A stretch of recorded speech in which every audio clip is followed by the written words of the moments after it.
హృదయము అంధకారమైంది. ఎవరు హృదయం అంధకారమైంది? పాపుల హృదయం అంధకారం అయింది. పాపులు ఎవరు? దేవుని మాటలు వాళ్ళ హృదయంలో ఉంచుకొనని వారు, దేవుని మాటలు అనుసరించి నడుచుకొనని వారు. వాళ్ళైతే మరి ఇంకెవరు పాపులు? దేవుని మాటలు కూడా ఈ చెవితో విని ఈ చెవితో విడిచిపెట్టేవారు, ఆ మాటలు అనుసరించిన వారు, వారు కూడా ఎవరండి?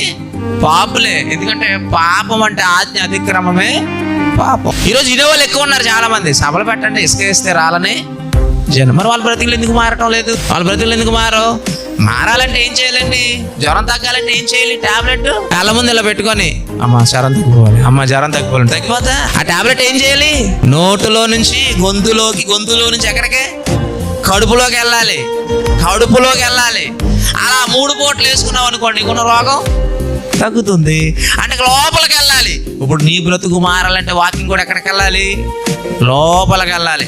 ఈరోజండి మంచి శక్తులు చాలామంది చెప్తారండి, నువ్వు తాగమాకు, నీ లివర్ చెడిపోద్ది, సిగరెట్ తాగమాకు, నీ ఊపిరితిత్తులు చెడిపోతాయి అని అందరూ చెప్తారండి. అంత ఎందుకంటే ఆ సీసా మీద ఉంటుంది మద్యపానం ఆరోగ్యానికి.